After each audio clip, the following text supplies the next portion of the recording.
I don't know how many times I can say it, Madam Chair. We did not fund gain-of-function research to be conducted in the Wuhan Institute of Virology. In our health lead, we now know that a bat coronavirus was enhanced in a lab. NIH and NIAID categorically has not funded gain-of-function research to be conducted in the Wuhan Institute. The National Institutes of Health acknowledged that it funded research of a virus that was studied at the Wuhan Institute of Virology. The experiment unexpectedly, we're told, made a bat coronavirus more contagious than the original naturally occurring one. Dr. Fauci, knowing that it is a crime to lie to Congress, do you wish to retract your statement of May 11th where you claimed that the NIH never funded gain-of-function research in Wuhan?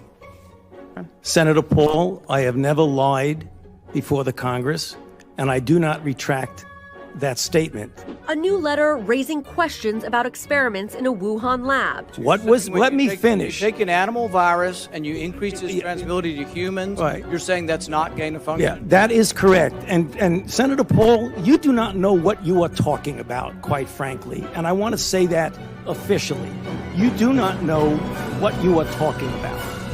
For years, the National Institutes of Health provided grant money to the EcoHealth Alliance Research Group, which conducted experiments with bat coronaviruses in Wuhan, China. And if anybody is lying here, Senator, it is you.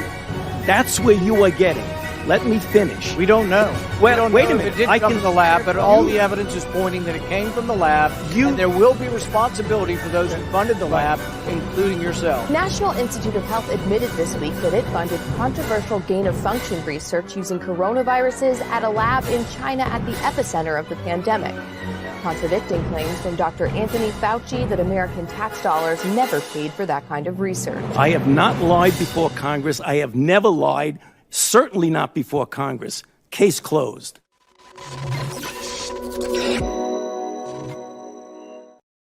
Today is Thursday, March 9th, 2023. Former CDC director says COVID came from a lab and it was created through gain-of-function research that Dr. Fauci funded. Bombshell of the century. House GOP holds hearings on Biden's failed Afghanistan pullout and the Twitter files. We'll cover all of it, and Julie Kelly joins the show. My name is Benny Johnson, and this is The Benny Show. You don't want to miss a second of the insane action that is happening in Congress right now. You want to be able to watch hearings. You want to be able to see the tweets. You want to be able to see the news. You want to be able to watch this show. You need cell phone coverage that is dependable. You need cell phone coverage that works no matter where you are. That's why I'm proud to partner with Patriot Mobile. When we were in East Palestine, Ohio 3 weeks ago, it was a very tough place to get cell phone service. The entire infrastructure of the town is essentially being torn apart, and my cell phone worked great. That's because I use Patriot Mobile, ladies and gentlemen. Patriot Mobile has incredible service on all three major networks. They are not a woke corporation, just like most cell phone companies. They are America's only Christian conservative wireless provider, offering broad nationwide support on the best 4G and 5G networks. So you get the same great service while supporting a company that is fighting to preserve your God-given rights and freedoms, unlike Dr. Fauci. Plus, they don't just offer you great service for consumers, they have great service for businesses. That's why the Benny Show uses Patriot Mobile. So go to patriotmobile.com/Benny and get their 100% US-based customer service team on your side. Get free activation today with the offer code Benny, BENNY. patriotmobile.com/Benny. Make the switch today. Ladies and gentlemen, some people are switching or flipping, let's just say, on Dr. Fauci. The gig's up. The narrative's over. You are now officially destroyed. Dr. Fauci's career is now officially over. Now Dr. Fauci should be sweating and hitting the bricks and wondering, ladies and gentlemen, if he is going to prison for what he's done. Dr. Fauci is the largest criminal known to man. Dr. Fauci was accessory to the murder of 7.7 million people. Dr. Fauci, the only place good enough for him is a jail cell inside of Guantanamo Bay. And now we know, ladies and gentlemen, that Dr. Fauci officially funded and created the COVID-19 virus using gain-of-function research in Wuhan, China. Ladies and gentlemen, his own CDC director, his boss, is testifying against him in Congress and bringing receipts, ladies and gentlemen. We're going to bring the entire diseased house down today on The Benny Show. First, the breaking news. Has gain of function stopped a pandemic, in your opinion? No, on the contrary, I think it probably caused the greatest pandemic our world has seen. Former director of the Centers for Disease Control, Dr. Robert Redfield, giving a damaging and damning assessment of gain-of-function research at a House hearing on COVID origins. Redfield says he absolutely believes the Wuhan Institute of Virology used that method in its lab. Ladies and gentlemen, what you are seeing is the greatest backstab betrayal in history, and could have happened to a worse person, actually. Dr. Fauci is the worst person living today. Dr. Fauci, again, accessory to murder for 7 million people around the globe. I'm going to show you a photo right now, and I'm going to explain to you a little bit about spike proteins. Now, I don't consider myself a lauded scientist. I did study organic chemistry in college. I did take a lot of science courses, did well on them, but that's not what I do professionally. The scientific method has been very helpful to me in growing a large social media presence and doing this show. We learn trial and error. You learn the scientific method. You work through problems. You are able to fail a lot, and you're able to try lots of new things. And you're not scared of failure. And so I'm actually happy that I have a scientific background on this show. And when I show you the COVID-19 virus, I can't show you direct molecular sequencing of the original COVID-19 because all those were destroyed by the Chinese government with the help of Dr. Fauci and the air cover that Dr. Fauci gave them by declaring that COVID was of natural origins. But I want you to look at this famous image of the COVID-19 virus, and I want to explain it for you in just like take a moment to explain it to you, what the red nodules are here. These red nodules are the spike proteins. Those spike proteins are the way that this virus gets into the bloodstream. These are the way that the virus enters the body. Those proteins are really important because this virus has the backbone of a coronavirus that comes from a natural place, bats. But how the hell would a bat coronavirus communicate with the human body? It doesn't work. The proteins aren't correct. You have to have very specific proteins inside of those little red nodules there on screen to enter, open up, and infect a human being.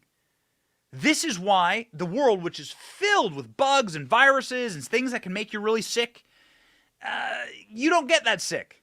Your dog, for instance, has a bunch of bacteria and a bunch of stuff that could really cause harm to you, but guess what? It doesn't have the spike proteins with very specific proteins inside of those capsules.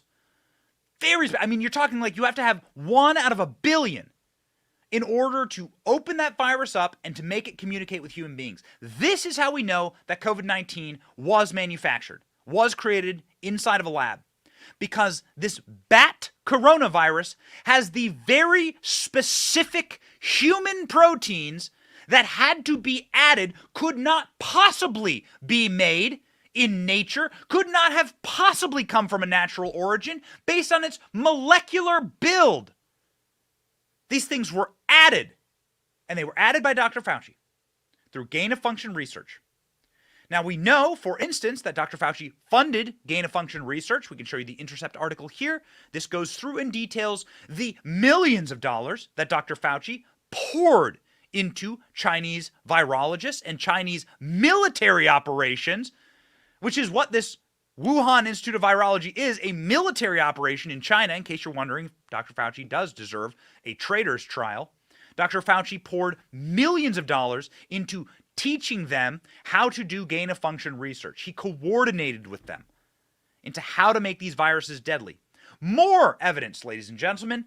Dr. Fauci argued in a 2012 paper that gain-of-function research was important, meaning taking these viruses and adding human proteins to them so that they can come in and kill you. He argued in a paper in 2012 that these functions were important and that a pandemic would be worth it. It was worth the risk, Dr. Fauci argued in his paper.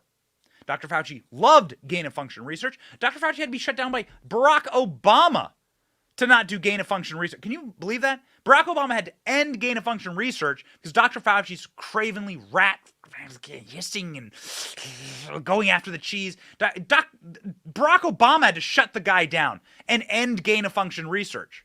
But that had, ladies and gentlemen, a sunset clause on it. And then as soon as that clause was over, Dr. Fauci went and immediately started pouring millions of dollars of funding into gain-of-function research once more. This man is obsessed with creating a more unsafe world. This man is obsessed with destroying your life and my life. He is an evil doctor, and now the other scientists are turning on him. The CDC director, Robert Redfield, a man who has MIT and Harvard in his long, illustrious career. He has a doctorate of medicine. He is a veteran. This man has been doing the work of public health administration for his entire career, went before Congress yesterday, the Coronavirus Pandemic Committee, and he took Dr. Fauci in his little rat lab coat and he chucked him directly under the bus. When asked specifically about gain-of-function research, Rob Redfield, CDC director, former CDC director, had this to say about Dr. Fauci and his evil research making the COVID-19 virus deadly and infectable to humans. Watch. This pandemic did not start in January at the seafood market. We now know there was infections all the way back into September. This was a narrative that was decided that they were going to say this came from the wet market, and they were going to do everything they could to support it, to negate any discussion about the possibility that this came from a laboratory. I got 20 seconds left. Dr. Fauci was affirmatively told in an email that NIAID had a monetary relationship with the Wuhan Institute through EcoHealth Alliance. He was told this in January 27th of 2020. Do you think that Dr. Fauci intentionally lied under oath to Senator Paul when he vehemently denied NIH's funding of gain-of-function research? I think there's no doubt that NIH was funding gain-of-function research. Is it likely that American tax dollars funded the gain-of-function research that created this virus? I think it did, not only from NIH, but from the State Department, USAID, and from DOD. I'm out of time. Thank you very much. Rat caught in a trap. Dr. Fauci put directly on blast by Rob Redfield, saying, yes, Dr. Fauci lied. And we've played you this clip. It has been ubiquitous on our show. We have played you the shaking hand clip. Tell you what, man, doesn't matter how tough you think you are. You got to tell. I got to tell. We're all human beings. And ladies and gentlemen, when you are under extreme pressure, your body does things. You might poop your pants if you're Joe Biden. You may fall down the stairs. You may piss your pants. Some people shake. Ladies and gentlemen, this is the autonomous nervous system taking place, taking action. You shake because your body doesn't know what to do because it's under extreme pressure. And so that's why people quiver and shake when they are put under the gun, when they're nervous, when they know that someone is over the target, when they know that the questions that they are being asked means the end of their career.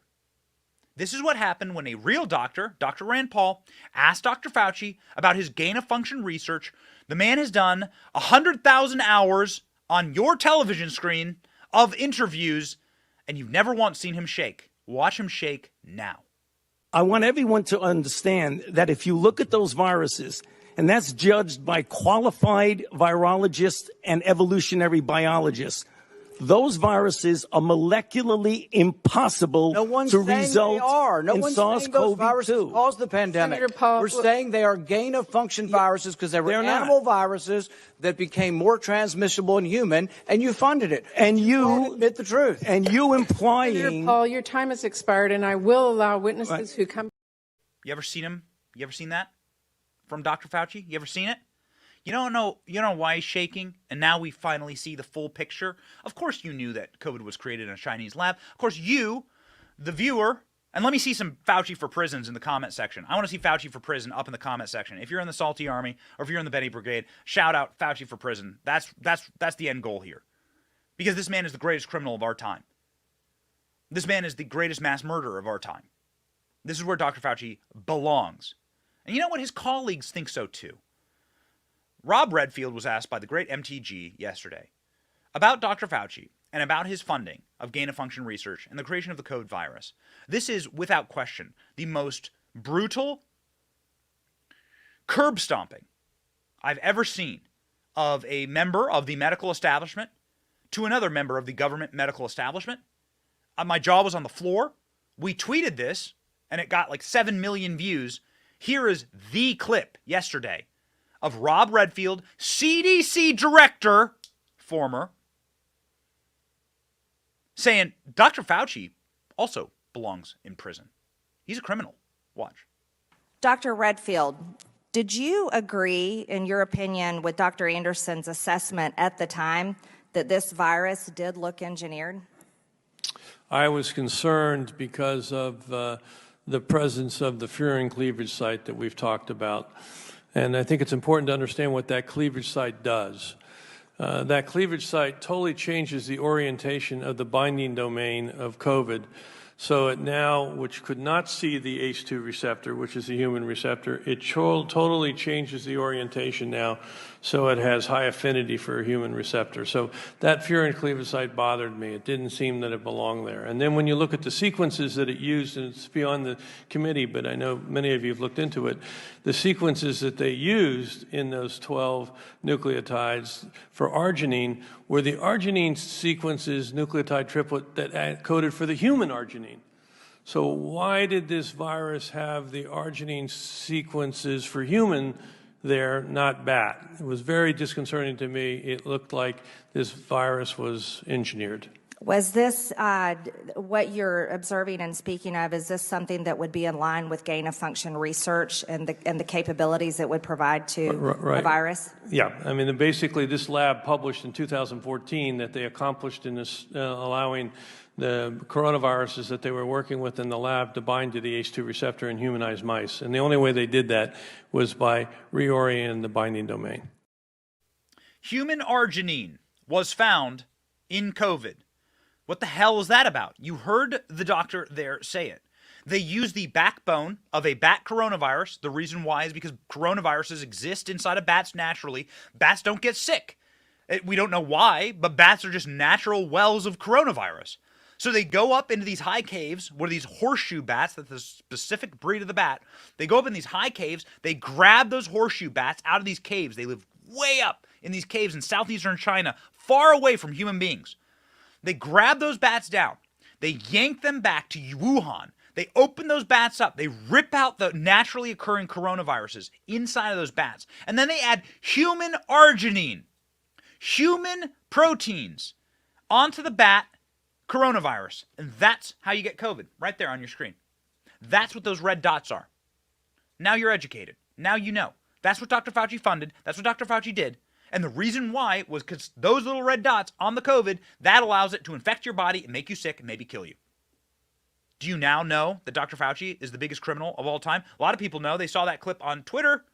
We posted that clip on Twitter. What's it at? 60,000 likes, 20,000 retweets, 4 million views. We are breaking the narrative. We're busting the narrative here. And Dr. Fauci knows that this is, of course, the criminal act of the century, which is why he immediately worked to discredit the lab leak theory and then manipulated other scientists into writing a paper to cover his rat ass. Watch. In emails following the conference call, 4 of the 11 scientists told Fauci that they all found the genetic sequence inconsistent with expectations from evolutionary theory, basically what you're saying. However, just 3 days later, these 4 scientists had drafted a paper arguing the exact opposite, and that's now the infamous proximal origin of SARS-CoV-2. Our investigations show that this paper was prompted by Dr. Fauci, among others, with a goal to disprove the lab leak theory. What is the likelihood that these scientists came across additional information just 3 days after making these statements to conclude with such certainty that COVID-19 came from nature instead of the lab leak that they thought it was 3 days earlier?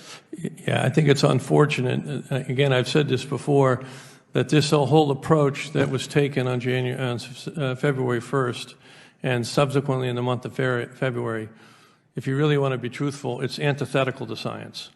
Thank you. Science has debate, and they squashed any debate. Dr. Fauci is antithetical to science. You heard it there from his own CDC director, from somebody who is higher on the org chart than Dr. Fauci. Of course, the great Jim Jordan, following the money as he does, talking about how Dr. Fauci used your taxpayer dollars as bribe money to scientists who were onto him, because the initial call, and we know this because of Fauci's emails have been released, the initial call of scientists, all the scientists went to Dr. Fauci and goes, wait, what the hell? This thing is created. This isn't a naturally occurring virus, obviously. It has human Algernon. I can't remember what the protein was called. It has human proteins on it. So it's not created in nature. No, humans didn't have sex with a bat and create this thing. Not even in China. And then Dr. Fauci got out the checkbook and started taking your taxpayer dollars and bribing those scientists. And Jim Jordan asked him about those bribes. And man, is this the point, ladies and gentlemen?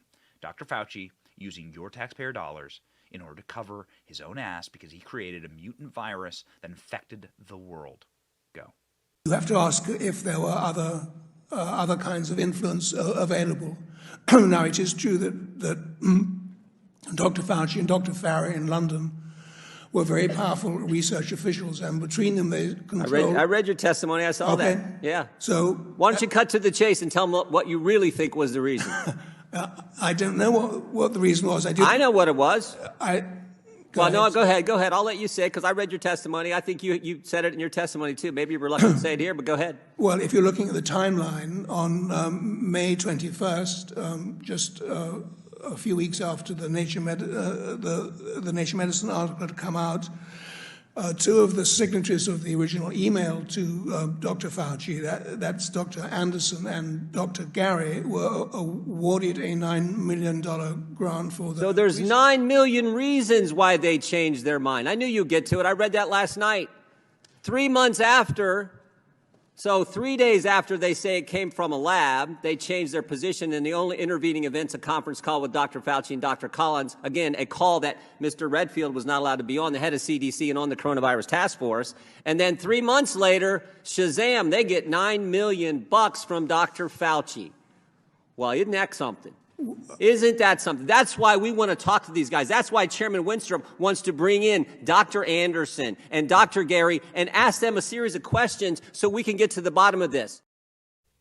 We're big fans of Jim Jordan on this program. We will be bringing you Jim Jordan live tomorrow. We're very excited about it. Jim Jordan will be on this program tomorrow. We'll be asking him about this. But it is true that Jim Jordan is not the number one voice against Dr. Fauci on Capitol Hill. That award goes to Rand Paul. Nobody has done better than Rand Paul on questioning Fauci, and Rand Paul now knows that he is over the target. He has blood in the water, and Rand Paul, who's the good doctor, going after Dr. Fauci, who's the bad doctor, is saying, ladies and gentlemen, it's time for criminal charges against this man. Watch. Dr. Fauci and Dr. Collins and others orchestrated a cover-up. There's emails between Dr. Collins and Dr. Fauci in which Dr. Collins says this wouldn't be good for China. This wouldn't be good for science, meaning that it wouldn't be good for the business of science, for the money that changes hands.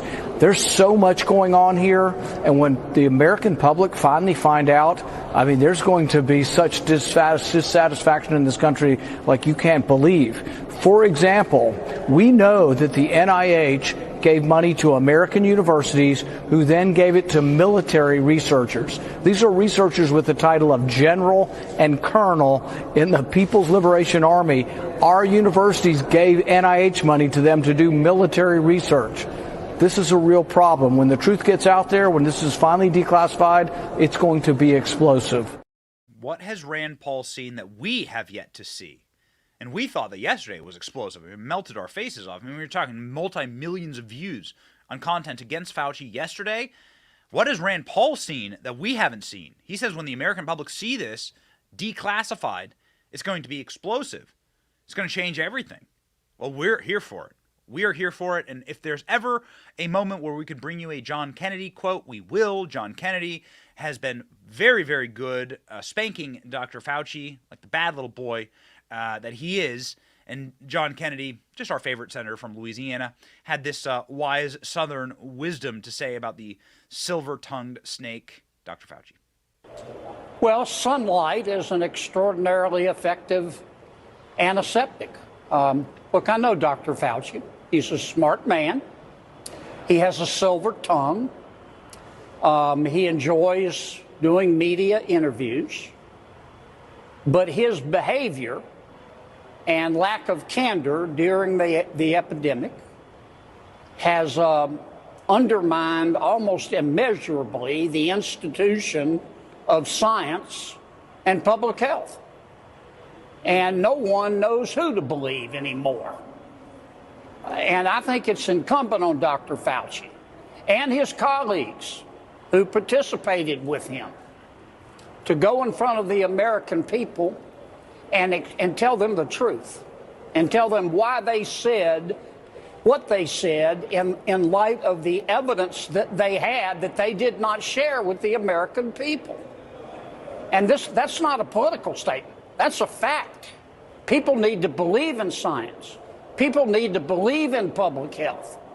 And when you've been through what we've been through, I just think Dr. Fauci and his team have hurt both.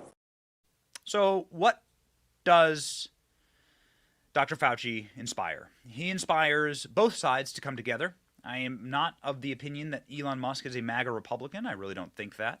But nobody has been harsher against Dr. Fauci publicly than Elon Musk. Elon Musk has been a large advocate for the lab leak. It is no longer a theory. It is the lab leak fact. Elon Musk, perhaps his most liked tweet ever was to prosecute Dr. Fauci. My pronouns are prosecute Fauci, 1.27 million likes. Truth resonates, Elon Musk says. 188,000 retweets. Even ALX will tell you that's a bomb of a tweet, Elon. That's a big tweet. And Elon Musk called COVID a bioweapon. Gain of function is, in context, just another way to say bioweapon. Good nuggets in this article. Important to note that Fauci authored the 2012 paper arguing for gain-of-function research. Obama put it on pause. Fauci restarted it. Let's scroll down to the headline of that article. This is Dr. Fauci argued the benefits of gain-of-function research outstripped the risks, saying it was worth a pandemic in order to get my hands into every single person's body.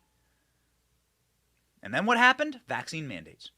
Ladies and gentlemen, these people are truly, truly the banality of evil. They don't care about you. They don't care what this did to your family or your job or your paycheck or the American dollar. They don't care what it did to President Trump. They don't care what it did to the 7 million corpses that are laying around, if you believe their official numbers. Ladies and gentlemen, this is truly evil. Dr. Fauci is the most evil person in our lifetime. And Elon Musk agrees. And Elon Musk is a way smarter guy than me. Elon Musk is like an actual scientist and engineer, and he knows these things way better than I do, but it's plain for someone like me or someone like super genius Elon Musk to see Dr. Fauci created COVID in a lab, and now his own scientists are saying it. There you go. Boom, shaka, laka. Elon Musk is on Twitter and on Capitol Hill right now. He's not personally on Capitol Hill. We might be taking that live. But what's going on live is questioning of the people that Elon Musk fired. There is a new Twitter file that has dropped right now. It is really alarming. It shows the censorship regime inside of the government. Matt Taibbi will be testifying about these findings. The Twitter files that just dropped here, we'll toss them on screen for you. We'll probably do another show on these. I mean, they dropped literally less than an hour ago. But you can see here what Matt Taibbi just reported out, which is the censorship regime industrial complex. Scrolling down to the next tweet, you can see that this is about censoring. Monitor all tweets coming from Trump's personal accounts, Biden's personal accounts.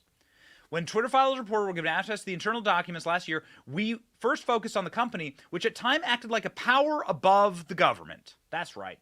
Twitter censoring government officials, but Twitter was more like a partner to the government. With other tech firms, it held regular industry meetings with the FBI and DHS and developed a formal system for receiving thousands of content reports from every corner of the government, HHS, Treasury, NSA, even local police. The tweet thread goes on, and it demonstrates the singularity between social media and our federal government. Our federal government that is, of course, sworn to uphold our First Amendment rights, utilizing the back doors of social media companies in order to censor us and to silence us and to get rid of information, and that's what the Twitter thread goes on to show you, real information, accurate information, like the lab leak, that is inconvenient for people like Dr. Fauci. So right now on Capitol Hill, the censors of Twitter, Vijaya Gadde and Yoel Roth, are back in the hot seat, and they are getting decimated by Jim Jordan. And I love this because public humiliation, public shaming, and ripping these people out of the darkness and putting them under the hot lights of Congress is what you should do to prevent this from happening in the future, along with legislation. Ladies and gentlemen, this is our Go Woke, Go Broke for the day.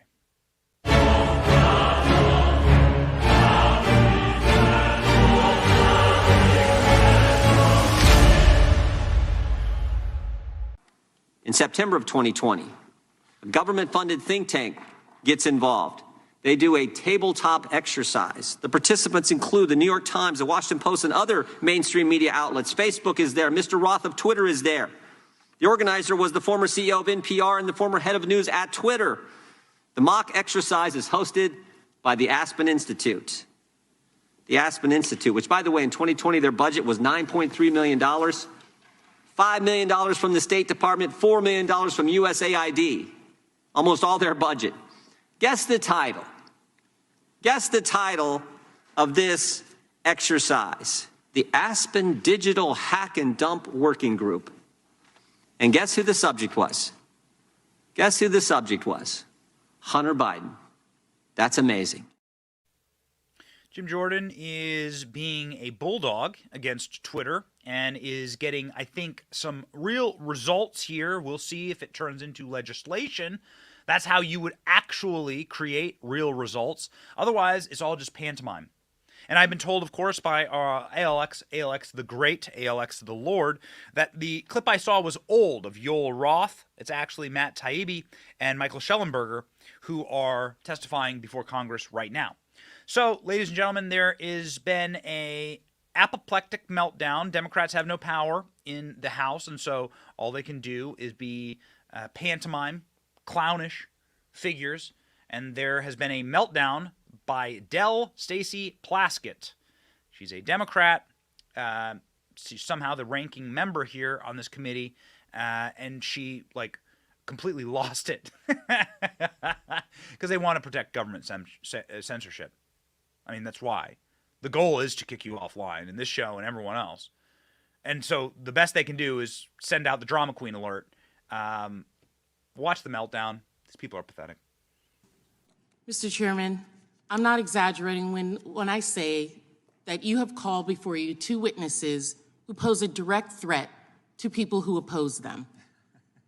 It's funny when people have to go through that. Exactly. This is unacceptable. I'm ready for it.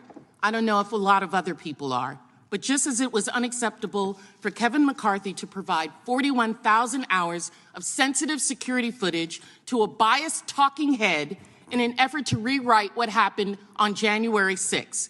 This is a new Republican playbook, apparently. Risk American safety and security to score political points. The gentlelady's words should be struck. We do not accuse witnesses of threatening others. That is out of line and outside the rules of this committee. That, and I can have an opinion. You don't get to determine what's struck down. Well, you do get an opening statement, and it's and about, so let it's me about finish. over. The committee will suspend. We know this is because at the first hearing, the chairman claimed that big government and big tech colluded to shape and mold the narrative and suppress information and censor Americans. This is a false narrative. We're engaging in false narratives here, and we are going to tell the truth. Oh, man, Democrats are big mad. They are big mad right now about what's going on with Tucker Carlson and January 6th and the lies that are being revealed.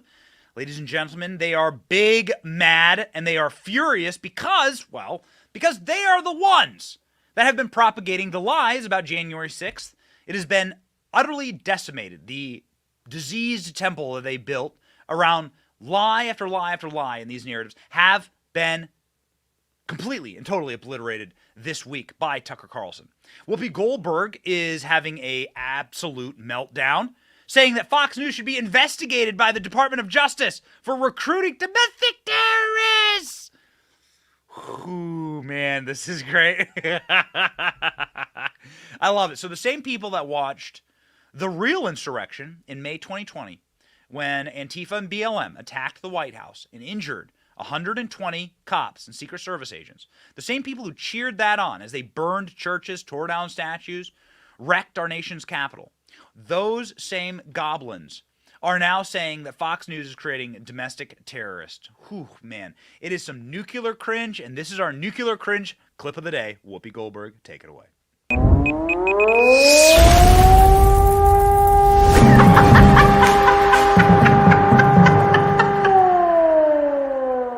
I have a question. Yeah. I have a question. How come this is not thought of as being recruiting? How come they're not thinking about this as radicalizing? Why is this not being scrutinized the way that they scrutinize other things? Because to me, this should be against the law. You should not be able to lie to the American knowingly. Whoopi, you just said something I don't think I've ever heard on television. No, rarely. About domestic terrorism. Yes. Because you had the FBI director, Chris Wray, say the number one threat to our country, to the survival of our democracy, is domestic terrorists. How do you recruit domestic terrorists? How do you do that? Misinformation, having these kinds of rallies, saying these things in these substacks. And someone with Tucker Carlson, you would know better than I do, how many millions and millions of viewers? We get 3 million on this show. That's a lot. He's the most watched man in cable news. He gets more than that. I love watching them admit that Tucker Carlson gets more viewers than The View. Oh, it's delicious. Their tears, they taste like mint chocolate chip ice cream. They are so sweet and also salty. A couple of things here. One, Kamala Harris straight up asked people to donate to a bail fund to get murderers and rapists out of jail. The people who burned down all of Minneapolis, Minnesota. Kamala Harris was a recruiter for domestic terrorists, real domestic terrorists that are still ongoing. They're still burning down Atlanta. 23 people arrested and charged with domestic terrorism this week in Antifa. Ladies and gentlemen, not only did they recruit domestic terrorists, they funded them. Kamala Harris's tweet is still up. Kamala Harris's tweet demanding that you help the bail funds for rapists and murderers so that they can rape and murder further throughout the streets of Minneapolis and the country is still up. When BLM murdered David Dorn, a police officer in St. Louis, nobody shed a tear. Nobody even tweeted about it. Everyone looked the other way. So, ladies and gentlemen, that's complicity, and I love them whining and bitching about ratings. Somebody who is absolutely in the bottom of the dumpster fire ratings is Anderson Cooper. Anderson Cooper was mewling about this yesterday on his show, saying that Tucker Carlson would have wet his pants during January 6th. Oh, okay. Got it. Take it away, Anderson. You know, I mean, the idea of Tucker Carlson being in that mob that day and not wetting his pants is hard to imagine. I mean, I find it hard to understand somebody who has never put himself in harm's way in any capacity for anyone else or on reporting a story, and yet has the audacity to try to rewrite history. I mean, that's what this is. It is an attempt to rewrite history on what is one of the most consequential, certainly one of the biggest events in American democracy. So Tucker Carlson went to Iraq at the beginning of the Iraq War. There are these completely based photos of Tucker Carlson holding an AK-47, I believe, standing there inside of the war zone in Iraq. I mean, I know that Anderson Cooper likes to stand in water waders. What's that funny meme, that like hilarious photo of Anderson Cooper trying to show that the water's really high and his cameraman standing on dry land? Yeah, okay, got it, Anderson. Real tough guy. And it really is smacking of just extreme jealousy here by the corporate press that Tucker Carlson got this exclusive and they didn't. And now they thought the cake was baked. Now they've had their entire birthday wrecked because this footage is there forever.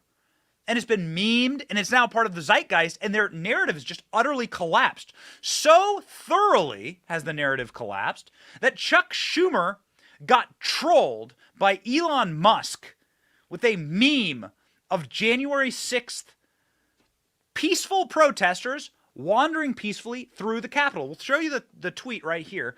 Chuck Schumer screaming, first time in my lifetime, that a leader of a major party inside of one of the chambers of Congress openly desecrating and defiling the First Amendment, demanding that somebody get censored. But Chuck Schumer went on Twitter and complained and whined that, scroll up, please. Speaker McCarthy has yet to gavel in for less than 3 months, but he shared January 6th footage with Fox News. It's a Congress to spread Trump's big lie. Okay, so the big lie is that there was a deadly insurrection. That's the big lie. Democrats created the big lie. Rule number one. Rule number two, Chuck Schumer sounds exactly like the Penguin out of Batman. He looks like the Penguin out of Batman. He should be cast as the Penguin out of Batman. Elon Musk, casting him in a absolutely dank meme here, tweeting, "Do you want us to remove this video?" Scroll down, let me see. This got 3,000 retweets. What did Elon Musk get? 35,000. Okay, so Chuck Schumer's muling tweet got 3,000 retweets, and Elon Musk's meme reply got 35,000 retweets. Tell me who's winning the narrative war here. Let's play the meme. Good morning, ladies and gentlemen, and welcome to the U.S. Capitol building. If you've joined us today for the insurrection, please make sure you pick up a promotional leaflet on the way in, stay inside the safety cordons at all times, and if you get lost, speak to one of our Capitol police officers. They'll be sure to point you in the right direction. And be sure to set aside a little time today to join us for some insurrection activities, including our photography tour, our fancy dress competition, and have a go on our climbing wall. But don't forget those safety ropes.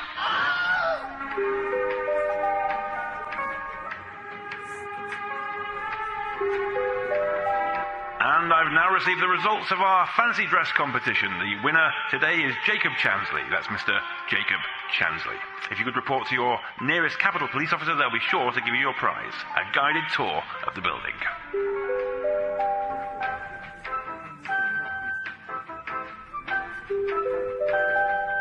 And all that's left is for me to thank you for joining us today. We hope you enjoyed the insurrection. Wherever possible, please try to clean up after yourselves. Don't forget to visit the souvenir shop on the way out. And feel free to join us on the outdoor terrace for Nancy Pelosi's Insurrection Soiree. Grab yourself a light refreshment and enjoy the music of our very own fancy dress competition winner.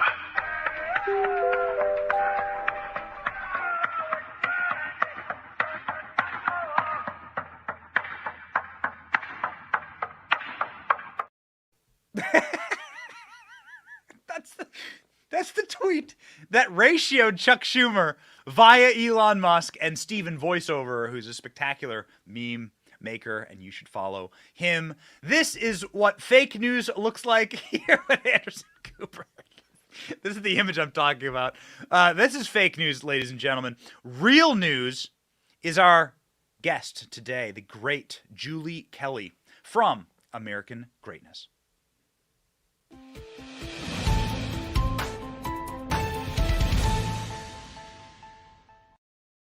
Julie, you would never stand in water and waders like that because you're not fake news, you're real news, and you've been publishing the only real news on January 6th for a very, very, very long time. You've joined the show a couple of times as you were probably the singular person fighting in your profession for the release of these political prisoners and for the truth to come out, and now you are completely vindicated. So congratulations.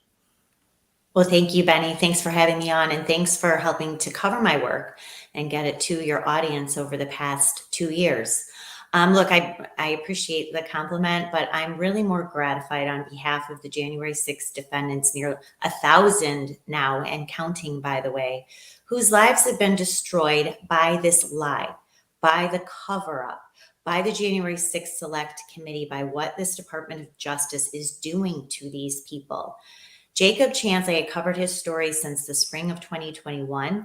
We obtained video that showed Jacob speaking with Capitol Police officers before he even entered any parts of the building. And one Capitol Police officer instructed him, look, we're not against what you're doing. You could peacefully protest. Just don't commit any violence. Don't do anything bad. They had numerous occasions where they could have arrested Jacob Chansley. Instead, they led him around, probably opening the door to access the Senate chambers. It's not like Jacob Chansley is a senator and he knows how to get around this huge building. Yet nonetheless, he spent 300 plus days in solitary confinement before the DOJ tormented a plea deal out of him. He pleaded guilty to obstruction of an official proceeding. There was no proceeding going on, as you could see.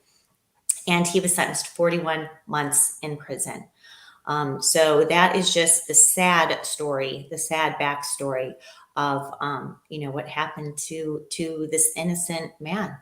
Do you believe that exculpatory evidence was withheld, that the Brady rule was violated, and that Jacob Chansley should get a retrial? Oh, it absolutely was. I mean, his former lawyer, Albert Watkins, who I believe did not do a good job representing Jacob Chansley, talked him into taking this plea deal. He said on Tucker last night that he had not seen this video. I looked at the docket, Benny, and there were only 4 brief clips of surveillance video used in Jacob's sentencing memo. 2 of them were outside. So you can simply see from Tucker's video, there are multiple clips of a lot of footage of Jacob walking around. And so, unfortunately, he didn't go to trial. He did take this plea deal. I think that his former attorney should face some consequences for what he did going along with the DOJ on this. And he has new representation. And I believe that this plea deal, once you plead, you kind of give up your rights to appeal. But I think there's some legal recourse that's being pursued with his new attorney. So we saw you on Tucker a couple nights ago talking about this, and we saw this article in the Gateway Pundit from this morning talking about the true villains being the district courts of Washington, D.C. Could you expound on that for us? Yes, these are the real villains. I have been shocked. I'm not an attorney, but I have been shocked since I started listening. They used to allow you to listen to a lot of these hearings. They don't do that anymore, which is a shame. Every American should be able to call in and listen to these detention hearings, and especially, more importantly, the trials that are going on. These judges have acted as nothing more than a rubber stamp for this reckless, vengeful Department of Justice. And this includes Judge Royce Lamberth, who sentenced Jacob to 41 months in jail, who denied his release, even though Jacob had no criminal record, and, Benny, ordered a mental health evaluation of Jacob Chansley in the summer of 2021. Nonetheless, keeping this man languishing in a cell 22 hours a day before, as I said, they tormented him into accepting a plea deal because DOJ wanted one of the faces of January 6th to plead guilty so they could get all kinds of headlines and say, see, here's an insurrectionist. He pleaded guilty and he's going to jail. That's one example. Another one, Benny, that I'm covering today is Judge Tim Kelly. He's one of the worst offenders, I think, completely incompetent judge who is letting this DOJ do whatever it wants, including now allowing an FBI agent who lied on the stand yesterday, concealed evidence in the Proud Boys trial, which included messages, Benny, where this FBI agent is talking with another agent about doctoring a report on informants and disclosing that her boss wanted her to destroy about 300 plus items of evidence. When the defense started to question this FBI agent and expose her lies, Judge Kelly abruptly ended her testimony, dismissed the jury, so they couldn't see what this FBI agent was doing, held a special hearing today, again outside of the eyes of the jury, and now is letting the government get away with saying that some of these messages that were hidden from defense that they found anyway is classified information and therefore should not be entered into evidence yet. This is the kind of clown show that's going on in Washington, D.C. It makes you think that the entire Washington, D.C., and as somebody who lived in Washington, D.C. for 15 years and saw the dysfunction, and I lived right near the prison, actually, where they kept a lot of these political prisoners, J6 political prisoners. Not at the time, actually, after January. I mean, I got out, right? So now I'm in Florida, but I was there for so long, and seeing the dysfunction, it makes you really want to rethink whether Washington, D.C. should have its own federal court system at all.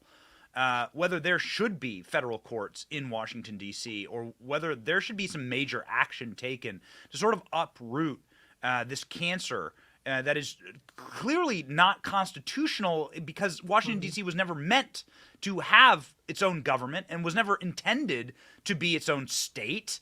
It was supposed to be just a place of government, and they carved out a chunk of Maryland and Virginia to do that. You are 100% right.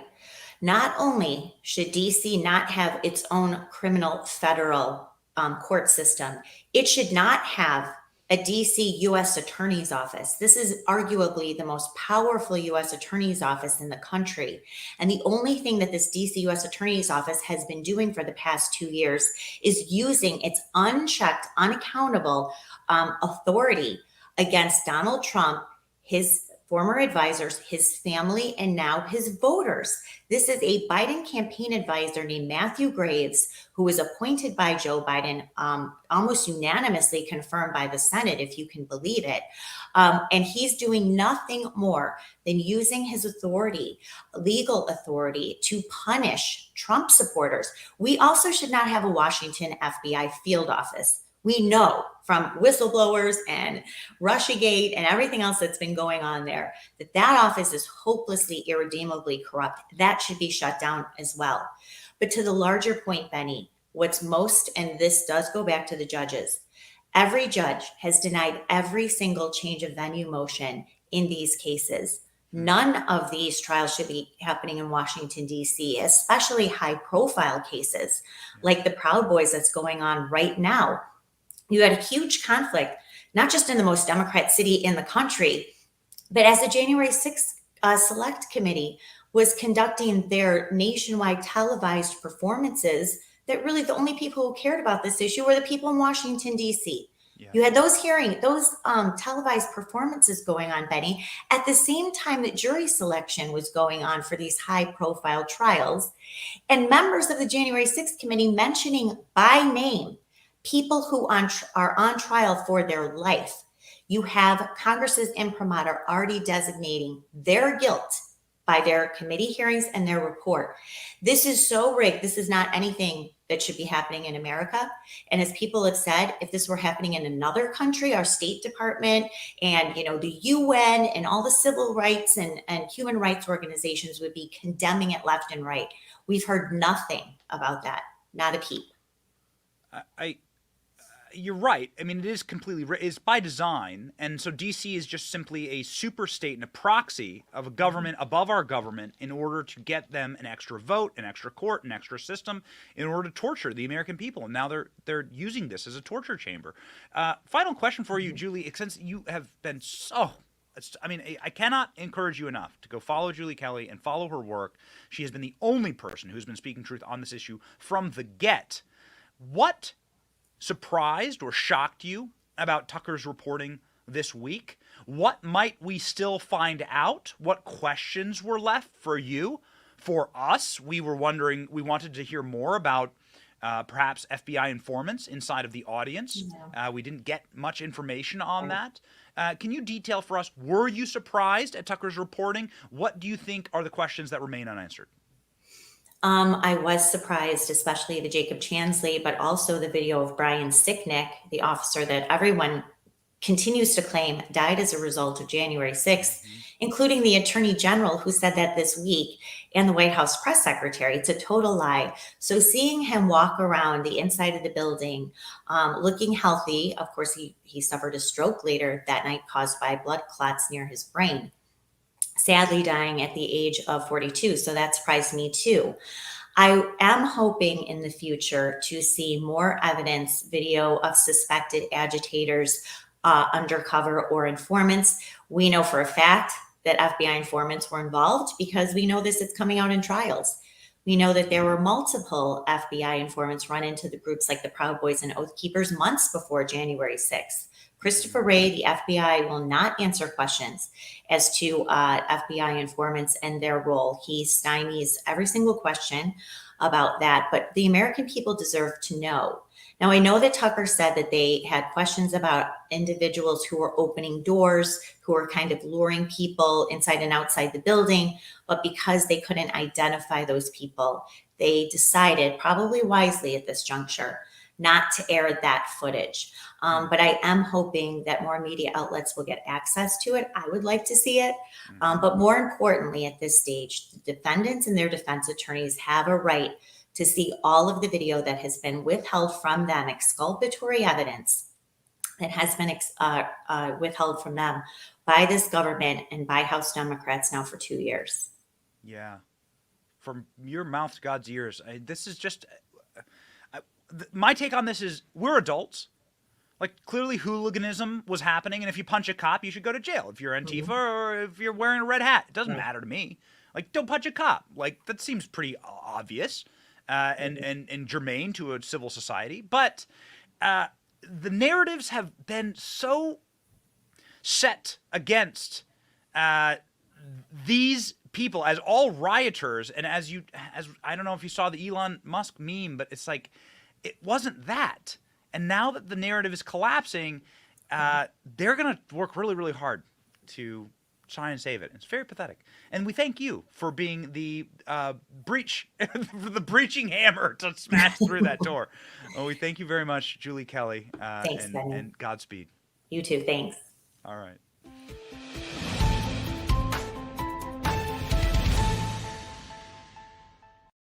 We're adults. We can handle the truth. We're adults. We can handle it. Like, let us know. What are the actual facts? Reveal all the tapes. Like McCarthy. I'm telling you. Like, let those tapes out onto the internet. Let people see them. We will discover more than any one producer at any one show ever could. Julie Kelly will discover more.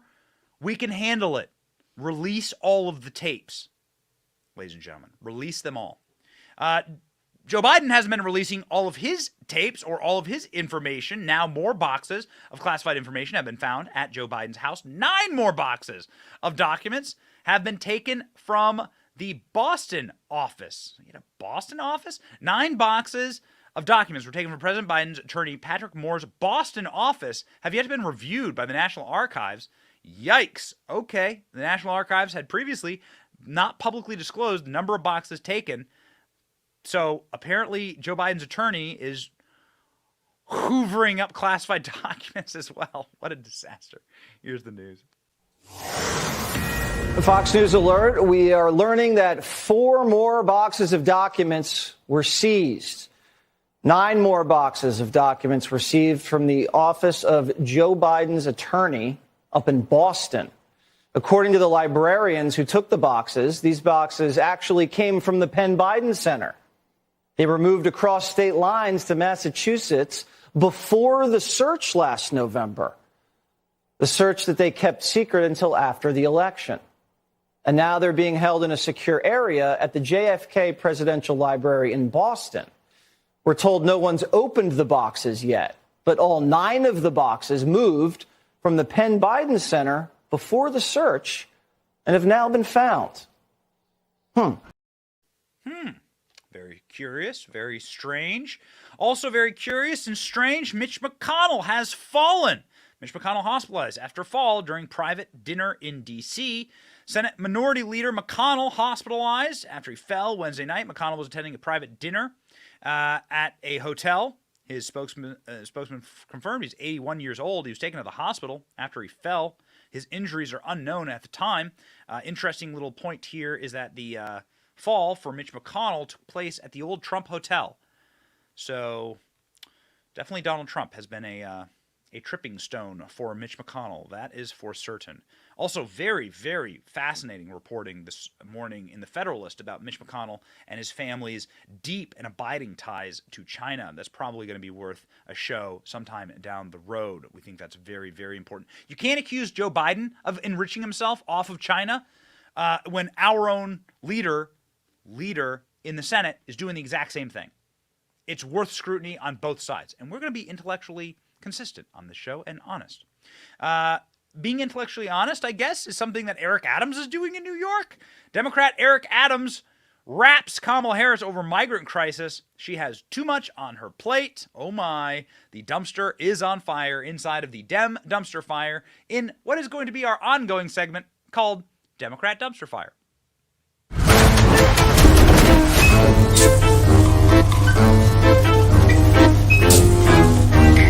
There needs to be an individual who is dedicated to do the decompression strategy for the federal government.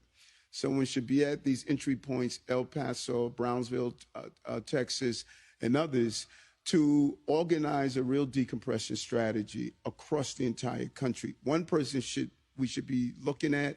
It is often stated that it's the role of the VP. That's too much in her portfolio to be focused on just doing that decompression strategy. If not, the decompression strategy can't be New York City.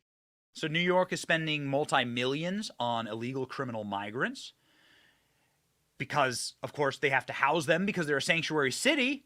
And, well, it's nice to call yourself that in theory and then very, very bad in practice, especially when the president opens up the borders and you are now dealing with hundreds of thousands of criminal migrants that can flow right into your city, and you have to figure out what to do with them.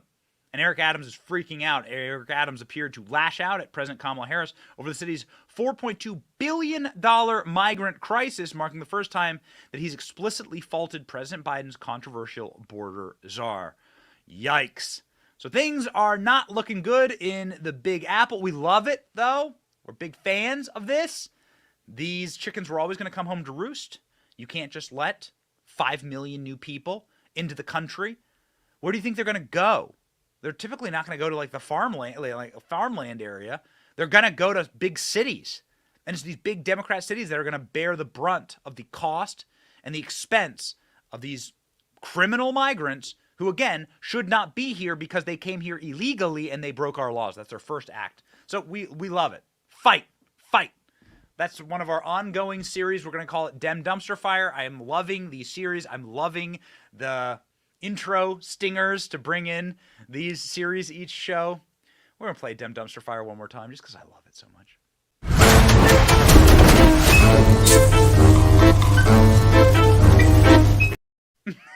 That's perfect. It's perfect, ladies and gentlemen. They are a mess. They are a mess. But if you look to something that is not a mess, if you wish for something that is not a mess in your life, if you wish to have something that is stable in your life and true, please do not look at the Democrat Party. Please don't look at the Republican Party either. There's a lot of people that are depressing there as well. Look to the good book. We end every show with a Bible verse. This verse comes from Revelation. I am the Alpha and the Omega, the beginning and the end, saith the Lord, which is and which was and which is to come, the Almighty. The victory is ours. These clowns don't actually run anything. They think they're in control. They think they run the world. They don't run anything. God is in control. And so keep your eyes set on that, and you will have peace. And that's important in times of chaos. Organize your life correctly. God, family, country. That's how we organize our lives here on this show. My name is Benny Johnson, and this is The Benny Show. See ya.